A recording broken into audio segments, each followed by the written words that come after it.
How's it going, everybody? This video is going to be showing you a budget Cyber Dragon build. You can get almost every single card in this deck for very cheap, and the deck is still pretty powerful. This mimics my current build pretty closely, except for obviously some more staple cards like, let's say, Evenly Matched or Ash Blossom. But anyway, let's get into the deck. We're going to be running 3 Cyber Dragons. We do run the Machine Dupe build, so we do want all 3. This deck also wants to push for OTKs and play around multiple negates by playing more starters, so we are running some of the Cyberdark cards as well. We're running 3 Cyber Dragon Core. They did just reprint a common version of this card, so it got pretty cheap. Core is the main starter of the deck, and you're going to need it to search your cyber spells and then continue your plays. We are running 3 Cyberdark Claw. This is also another starter for the deck. Claw will allow us to get Cyberdark Realm or Horizon, and this also could go into an OTK as well. We are running 2 Cyber Dragon Nachster. This card can act as a starter, although it's not really preferred, but it's also really good mid to late game. We are running 3 Cyber Dragon Herz. We are running Galaxy Soldier and Machine Dupe, so 3 is ideal in this situation.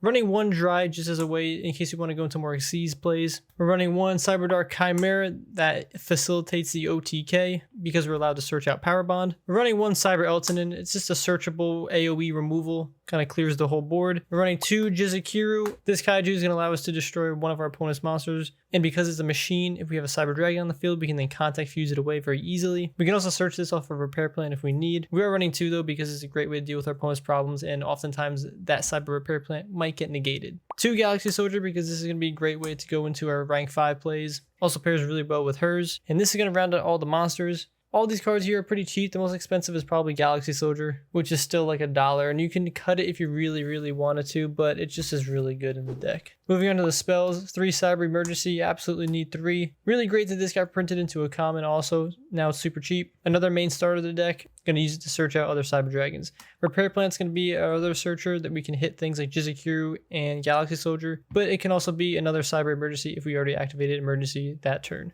Cyberdark Realm is our card that's going to allow us to search out either our Cyberdark Claw or Chimera, but mostly Chimera if we're going to be going into the OTK. We are playing 1 Cybernetic Horizon. This also acts as a starter with Cyberdark Claw because we can use it to search out core. We can also send Cyber Eternity to the graveyard, which is beneficial in protecting our fusion monsters when we're going in for the OTK. We are running 3 Machine Dupe.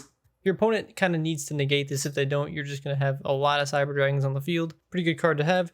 Next up, Cybernetic Fusion support. This is kind of similar to activating Cyberdark Chimera's effect and searching the Powerbond. You can use monsters from your hand, field, or graveyard as fusion material. It's also a quick spell too. I don't think people are going to be expecting this card. Sure, this is searchable off of Cyber Dragon Core. However, I'd rather have this card in my hand when I want to activate it. We are running a lot of Cyber Dragons in the deck. We are running 12 Cyber Dragons as long as they're on the field or in the graveyard. 2 Powerbond because you kind of need to have 2 if you're playing the Chimera build. If you draw a Powerbond and you want to activate Chimera's effect, you technically can't. You're not going to be able to get the benefit from that. So in order to get the OTK more consistently, I guess, you're going to need to have at least 2. Next up, some board breakers. We're running 3 Raigeki. And on top of that, we're also running 2 Dark Hole. So we really are playing 5, kind of destroy all the creatures on the board. There are obviously some better cards like Lightning Storm. However, this gets the job done for most situations.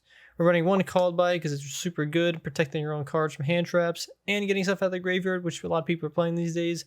We have Harpie's Feather Duster for removing the back row, Change a Heart because it has to be negated, or you get to basically take a monster and you can link it away or something. And then 1 trap card, Cybernetic Overflow, as a searchable kind of banish everything card. Really good. That rounds out the traps and spells. Let's move on to the extra deck. For the extra deck, we're running 2 Rampage Dragon because 1 really isn't enough. This is going to be the main card you're going to be seeing because this goes into our OTKs very easily. We're running 1 Megafleet to deal with the extra Link monster zone. Running 2 Fortress Dragon because we do have 2 Jizukiru just in case we're going to see it that game.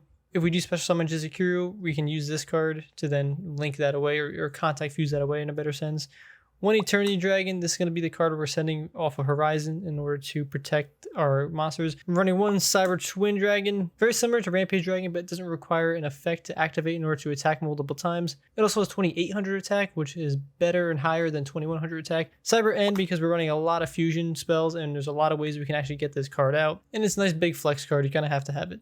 1 Cyber Dragon Nova, and then obviously Cyber Dragon Affinity. These two cards are a little expensive too. I think Infinity is like $3 or something. I would prefer to have 2 Infinity or 2 of each. However, again, that's where the price starts getting a little bit more expensive for this build. But I mean, it's still within budget territory. But I just want to say it's $3. It's the most expensive card probably in this deck. We are running 1 Constellar Pleiades. Another good rank 5 play. This is going to allow us to detach 1 card and we can target a card on the field and put it back to the hand. Really good for certain situations where you don't really want to kill something, but you need it to be removed from the board. Next up, we're running 1 Volcanosaurus. This is cool because we can detach a material, target one of our opponent's monsters, and it's going to inflict damage to them equal to the monster's attack, and it does destroy the monster too. If you don't like either of these options and you do have 2 other ones of Nova and Infinity, you could easily substitute them in.